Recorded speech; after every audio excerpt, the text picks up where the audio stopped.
What's going on, everybody? This is an episode from the No Gimmicks Needed Wrestling podcast. Do you like podcasts and you want to see the full podcast? Make sure you check out the No Gimmicks Needed Wrestling podcast on all your podcast platforms, such as Apple Podcasts, Google Podcasts, Stitcher, Spotify, iHeartRadio, among many others. But you're listening to the episode right here on YouTube, so make sure you hit that like button and below, and make sure you hit the subscribe button to NC Studios and NC Level Up for all your gaming needs. This is the Nerd Coalition. Enjoy the show. Let's go on to, because next week we got the Grand Slam. AEW is in Arthur Ashe Stadium in New York City. Over 18,000 seats have been sold.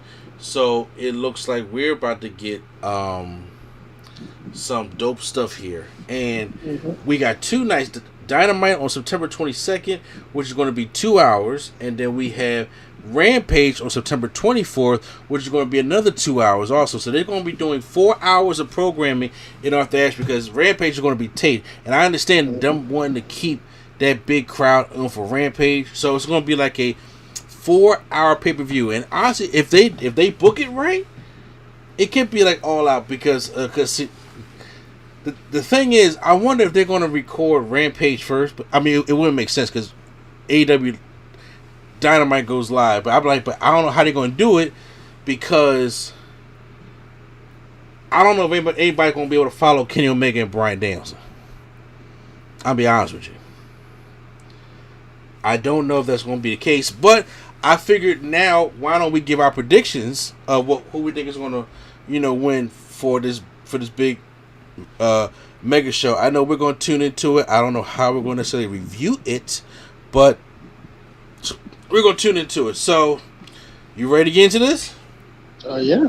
So this is for the Dynamite Grand Slam on Wednesday. So we have Brian Pillman Jr. Whoa, you already know Cody is the first match. Don't act like that. You know Cody's about to come through the ceiling or something. First off, I'm just talking about how we're gonna predict them. I say who we start off the order, but you want to start with Cody and Malachi Black? Let's start off with Cody and Malachi, because you know Cody gonna come out first. You know Cody gonna win next. No, you know what? No. I'm gonna see if Tony Khan can do it. I want to see if Tony Khan got the cojones. I'm gonna see if Tony Khan got what Vince used to call the grapefruits to let Malachi Black beat Cody twice. Yeah, all right. I got Cody. Does Cody come out with the dog? No, but I think he comes out with Brandy. And the baby? No, just Brandy. Okay, I can see that. I can see him doing that. Bro,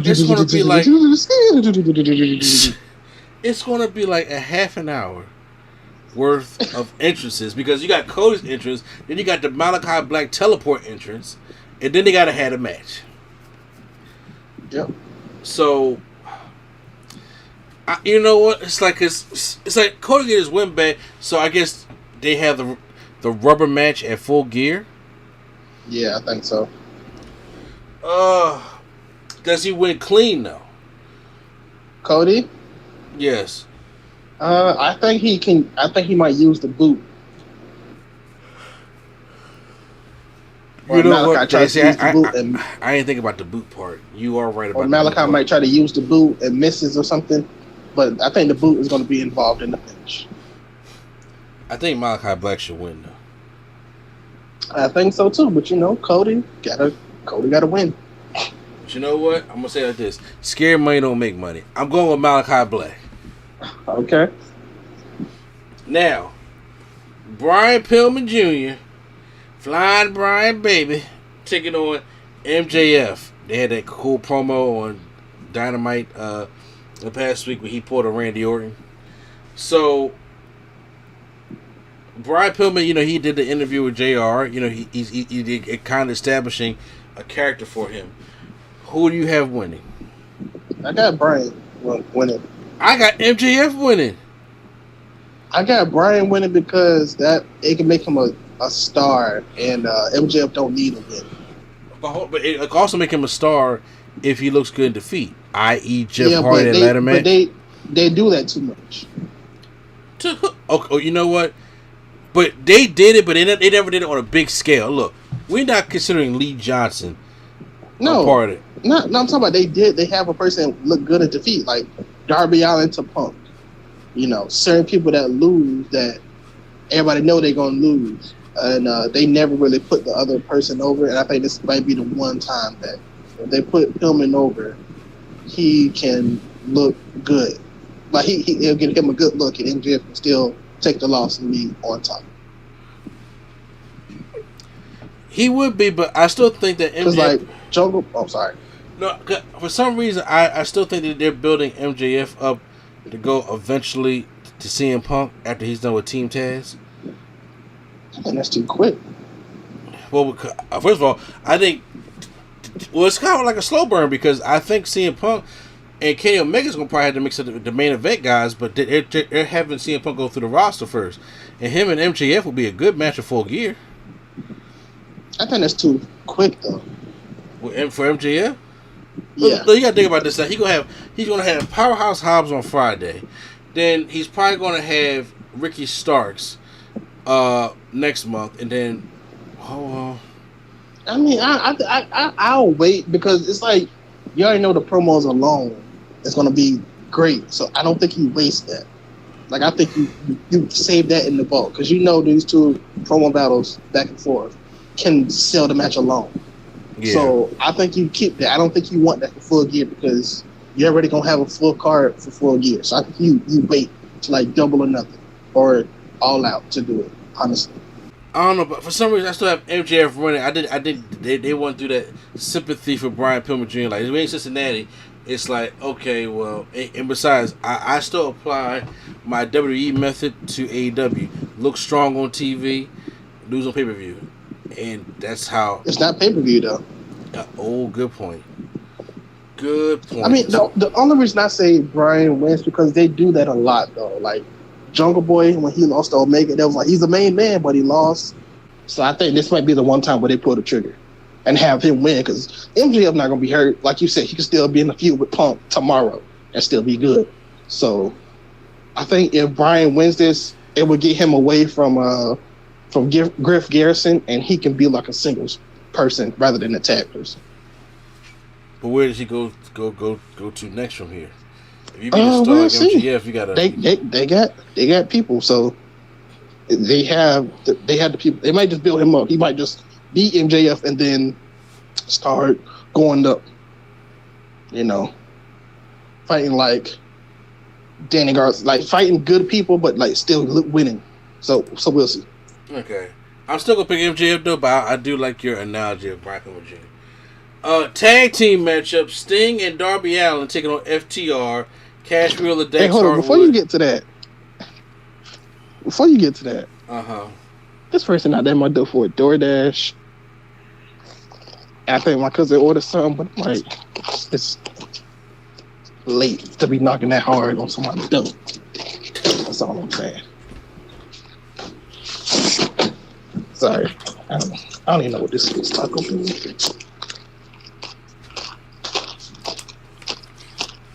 Yeah, it's not gonna get the police. All right. Now, what you say?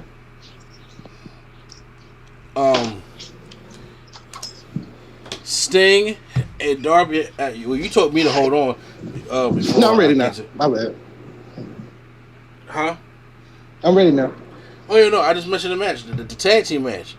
So, we know FTR is going to be safe with Sting, but this man did take a spike pile driver on last Wednesday. So, I think the match between him and Tully, I thought that was going to be on this show, but it's not. I think the match with him and Tully is going to be at Full Gear. I'm telling you. Yeah, it'll be a 6-man.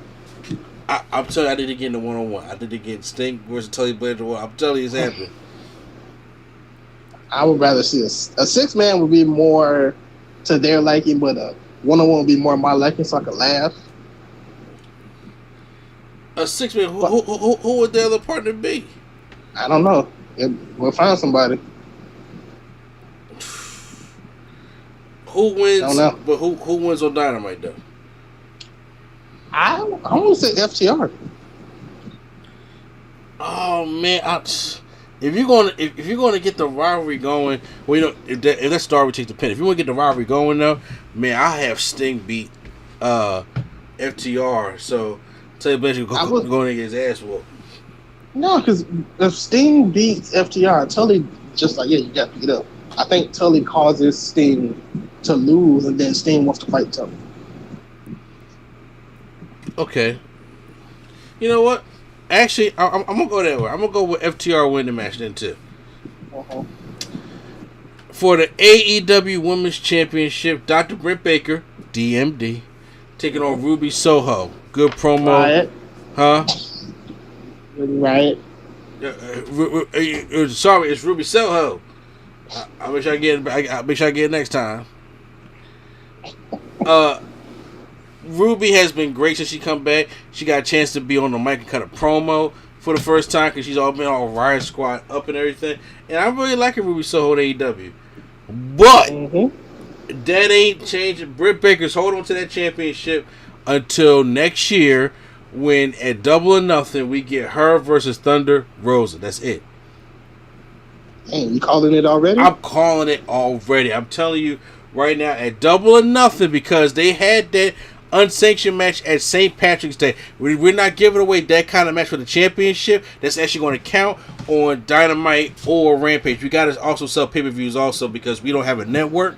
So at Double or Nothing 2022, which is going to be at the end of May, it's going to be Thunder Rosa taking on Dr. Britt Baker DMD for that women's championship. It's either going to be another hardcore match, but it's going to count, or it's going to be for the championship. How are they going to do it? They're going to save it up and build up Britt Baker that way, and it's not going to. She's not going to lose that belt, and it damn sure ain't going to be the Ruby Soho. So that is the picture right there. Britt Baker wins this one, and she went out until Thunder Rosa comes. Okay. Your take. I got Britt too. Yeah, what? Britt. Oh, I'm about to say, I thought you said you got every. I'm about to say, bro, explain yourself. No. I got Britt until Thunder Rosa. Even though Thunder Rosa has been number one since that match. That match put her at number one. She hasn't, claimed her spot yet. So I guess we're gonna wait for it. Okay. Main event on the Grand Slam for Dynamite on that Wednesday. Kenny Omega taking on Bryan Danielson, non-title match. They already said on Dynamite that this was going to be a non-title matchup because he came here to fight. They already said Danielson is winning. So yeah. So honestly, it does not need a non-finish. AEW does not do the non-finishes like WWE does, but it still does not need to be a non-finish. Who takes this win? Danielson. Wouldn't it be crazy if Omega steals it? That would be crazy, and that could work. But I would say Danielson, because after you say I don't care about the belt, I just want to fight. That's just how it usually works. I don't know if they would do that, but I know that's how it usually works out. How did the finish is going to be? LaBelle Lock. You think you're going to have Kenny tap out? Oh, you right. Huh? Yeah. Yes. I don't know. He's that type of person. He's not going to pass. He's not going to pass up. He's going to give up. I was either thinking that, or he gets distracted and then we get a running knee. How would he get distracted? The Elite. Why would the Elite distract Omega? They won't. They come out and then Jungle Boy and Christian and all them come out, which will probably set up for, their tag team match on Rampage that Friday. They'll put some more heat behind it, and then did that cause a distraction to Kenny Omega? He get that running knee from Bryan Danielson and loses that way. I don't think so, because I don't think he would want to overshadow and set up a match Rampage, overshadow this match. I agree with you on that one. So I can just see him just taking a clean loss. And Only reason I say tap is because Kenny Omega's not one of those people that just is too proud to tap. He will quickly tap. That's what type of heel he is. Yeah, if they gotta give him time. You gotta at least give these guys 20 minutes. Everything else look. Malachi Black and Cody and Kenny Omega is at least gonna take about an hour to 40 minutes of the show. And y'all can work out whatever y'all want to in that other hour. Because, a lot of things, it's going to be great. So it's going to be a dope show. But the one thing that is going to get annoying to me, and I mean annoying to me fast, is picture-in-picture. Yeah. That and no commercials is going to annoy the hell out of me. It is a live show. It's not a pay-per-view, so got to deal with it. Yeah, I do a little bit. Oh, man. I'm just. All right, so that was the Dynamite portion of the Grand Slam. Now it's time to go on to Friday for Rampage. Now this is going to be from 10 to midnight. They're going to see how the demographic does. This is going to be the test to see if Rampage can handle 2 hours. If it passes the test, if they get the ratings, I don't think so. I mean, first of all, I don't think Rampage needs to be 2. If you're not going to change the set, I don't think Rampage needs to be 2 hours. Period. I don't think they're doing that, because if they do, they're gonna have to change the time. Because that every week, anybody gonna do that.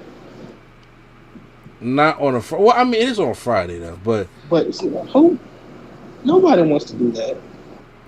Me personally, I don't see why, if y'all want to make it 2 hours, which I prefer the 1 hour. The 1 hour just works better for me. If y'all want to change it 2 hours, then it needs to be like WCW Saturday Night. Then they will move the time up. Yeah, like if make it 6 o'clock on Saturdays, like WCW Saturday Night was. Yes, or something. If y'all don't want to do the SmackDown thing, then move the time up or something. It's just an inconvenient time frame. It is. I agree. It really is. But let's go into what we got here. This is more of the other tag team stuff matches. There is a match I am looking forward to on this though, but. Okay, let's get it out of the way. Anna Jay taking Penelope Ford. This is only going to get, what, 3 to 5 minutes? Damn. That's how much faith you have. Yeah, probably. I mean, to be honest with you, I am a fan of Penelope Ford and, represent Philly. Shout out. But I am not the biggest fan of Anna Jay. She looked good, but that's about it. I am not a fan. No, it ain't. I got Mandy Rose. No, all right, whatever. It's Anna Jay. I'm sorry. I look at her like the Velvet Sky of the beautiful people. I was always an Angelina Love person over Velvet Sky. I thought Angelina Love can work better. I thought she was a better promo. I thought she was a better character. The only thing Velvet Sky had over her was looks and body. That's what Velvet Sky had over Angelina Love, and now I'm looking at like. Ty Conti, I like Ty Conti over Anna Jay. Mm-hmm. And I think, in my personal opinion, Ty Conti's the better wrestler. She's the better talker. She's the better character opposed to Anna Jay. Anna Jay just looks good. And every time I watch a match, I'm just like, okay. Now, between them two, who do you like more, Anna Jay or Ty Conti?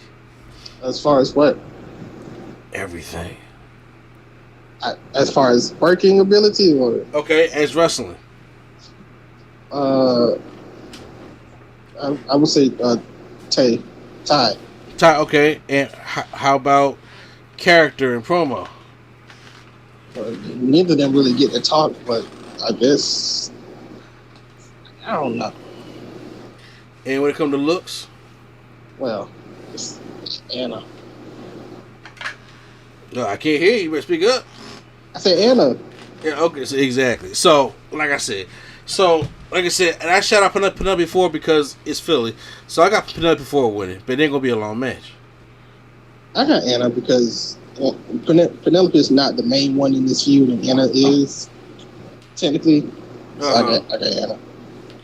Okay. Now let's get into some of the stuff that's going to be dope. Okay, we got Super Click, which is Adam Cole and the Young Bucks taking on Christian Cage and Jurassic Express. 6-man tag team matchup. Who do you have? Cole and the Bucks. Yeah, I think it's gonna be an entertaining matchup, obviously, but not Adam. Adam Cole's gonna be with his young buck people, especially on that night. And yeah, no, there's no way they have Adam Cole sit there and lose that match.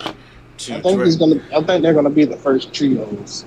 If they actually have them, then they're gonna be the first trios. You know what? Yeah, when are they supposed to be introducing those belts? I don't know. Okay, I know that Toy said they're going to introduce them soon. So, you know what? Super Click definitely sounds like a one that they can do. The Inner Circle, Chris Jericho, Jake Hager is taking on the Men of the Year, Scorpio Sky, Ethan Page. This match is thrown together a little bit on Dynamite when Jericho and Dan Lambert was going at it on the mic. I really did not care less. I don't know. I'm not feeling the Men of the Year. How are you feeling it? I'm not either, but it's just weird. So, me personally, the whole Dan Lambert thing is weird. Yeah, I don't get the Dan Lambert character, but also I don't get the Scorpio Sky should be by himself, and so should Ethan Page. Yeah. I don't think having him as a tag team. I was like, Scorpio Sky just got out of a tag team, so why? Yeah, I thought we were trying to see what he's doing as a single star. So why y'all putting him back in a team with Ethan Page? I think Ethan Page came from Impact to get away from a he got out of a team also.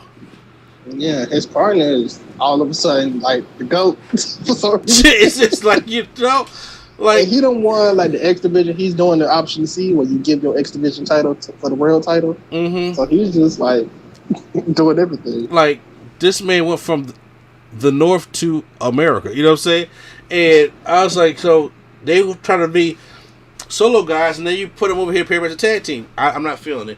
But I do think Scorpio Sky, Ethan Page do win. They need a win under their belts to bring them some credibility. Ooh, I don't think Jericho's. I think Hager wins. Ugh. Because I'm assuming it's going to be a big part of whatever they're doing. But Jericho's got a big win over MJF. He don't need a win right now. Yeah, but if you're gonna have the other people out there, that's the only reason you would bring Hager out there and say he's undefeated in MMA. That's the only reason you bring him out there is to do something with it. See how I gotta play out. Lucha Bros, Pentagon and Rey Fenix taking on Santana and Ortiz versus the Hardy family. Team. Oh, that's right. So it's a whole Hispanic thing. The Lucha Brothers and Santana and Ortiz taking on the Hardy family office, Private Party, and the Butcher and the Blade for an 8-man tag team match. Can I say something right now? Yeah. At first, I thought I was going to love it. I hate it. Why? Huh? Why? I don't like what happened to Private Party. Private Party. Have you? Okay, so you don't necessarily see them. You just see Dynamite. I don't watch Dark or Elevation, but what I'm saying is Private Party on the main shows is less over than they were before Matt Hardy. Like everything about Private, because first of all, when Matt Hardy was a Private Party, I was like, okay, I'm cool with them having a manager. I'm cool with them, going through Matt Hardy. And Matt Hardy turned heel, and I was like, okay, so I can see when he had the big money Matt with a team like Private Party with that whole gimmick and swag they got. I was like, okay, I'm feeling this. Then they brought in the Butcher and the Blade, and they started doing this whole Hardy family office bullshit. I'm like, okay, and then it turned Private Party into just background guys who just wear tight black all the time, and I'm like, I don't know, man. I think I know you obviously you don't watch Impact. I mean you don't watch Dark and you don't watch Mothers, but they are actually good and they're doing good heel work. I think their heel work has got very better, and of course that they don't show it on Dynamite, so nobody will really know. But they're doing good, and actually, I went to tell you this yesterday because I sent you the message. They trolled everybody so much yesterday, and I was like, "Oh, that sucks." They had a show, I guess, at the 2300 Arena. Yeah. It was like Matt Hardy and his surprise partner. And he was like, I always look for family. And then, of course, the music played, Jeff Hardy music played, and everyone was like, what? And then, of course, here comes, oh my God, is that Private Party? And then they came out doing the Jeff Hardy thing. And I think they just got so good at being trolls as hits. Yeah, that's good. And I have no problem with them being trolls. I don't have a problem with them being heels. But I have a problem with the expansion of the Hardy. The Hardy family office should have just been Matt and Private Party. The Hardy family office is pretty much Matt and whoever he pays to beat up. Exactly. And me personally, I'm look, the Private Party with the gimmick they had about these obscure guys who just like partying, and you know, it's a private party for them. But having Matt Hardy come in with the money, turn them heel. But why does the gimmick have to go? Why does all That's that what happens when you get another character? I don't know, man. I think you just mad because you ain't seeing him like you used to. Yes, that is part of the big. All right, reason. well, I mean, I'm not worried because they're still young. They still got enough time. But here's the thing. But they still TV. I'm like, I honestly thought that pairing up with Matt Hardy was going to get them the tag team titles. They have moved further away from the tag team title contention now than they did before. And I'm like, okay. And I don't care about Butcher and the Blade. I really don't. But I'm like, but when they go to tag teams, I was like, okay, Matt goes with them. They turn heel. He builds them up to get the tag team titles. I don't see Private Party nowhere near them tag team titles. And again, they have time. But they also had time when they first got there, and they was going up the truck kind of fast. Then they fell off, and then they came back, and it was looking dope. And I was just like, ugh. But either here or there, when it comes to the Santana, Ortiz, and Lucha Brothers not losing in New York, they're just not. So I got them winning. Yeah, I got them winning. As the Hardy as probably Private Party takes the pin. So, we got Suzuki Gun, Minoru Suzuki, and Lance Archer. Ichiban #1. Yep, taking on John Moxley and Eddie Kingston in a lights out match. That's what I'm looking forward to. Yep. This matchup should be dope, and it needs time because they didn't get a chance to sing Minoru Suzuki's entrance, the Murder Grandpa, or nothing like that, and then they only had 8 minutes. You got to get this match at least 20 minutes on Impact. I honestly, between the two matches that need the most time on, because I don't know if CM Punk and Powerhouse Hobbs going to get that much time, but this is one of the matches that they're going to get the time, and I really think Minoru Suzuki and Lance Archer are going to win this. Nah, I got Eddie Kingston getting the pin. Oh, that's right. He is from New York, isn't he? Yeah. Initially, people thought this was going to be Kingston and Miro for the TNT title, but that wasn't the case. No, probably say that. But Eddie Kingston and John Moxley against Minoru Suzuki and Lance Archer, yeah. In a hardcore honestly, match, though, like if Miro, I don't see Miro losing anytime soon. But if he was to lose, it probably would be this show if he was fighting Eddie Kingston. But since he's not, I don't see him losing anytime soon. But I see Kingston winning at this show, getting him a big one. So yeah, I can see them like double team DDT and Archer or something and winning. That should be kind of. Well, we gotta wait to see what happens. But I do want to see, like, you know, Minoru Suzuki got like the blood on his eye and everything, you know, looking real damaging. CM Punk taking on Powerhouse Hobbs.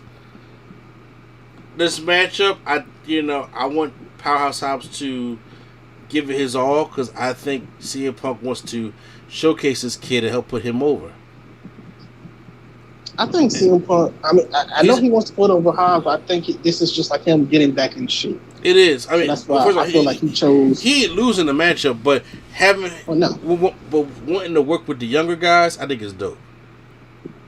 I think working with Team Taz is a good way to get him in shape because it's more than one person, so he don't got to like change his feud. He can like stay in the same feud. Well, do you think Hook's going to wrestle? Yes, I think eventually he is. Which is weird that Hook is going to have his first match against CM Punk. but yeah, I can see Hook getting in there and losing. I think Punk wins by the Intercontinental Vice, though. I don't know if he can get up Hobbs for the GTS. So I think he wins with the submission.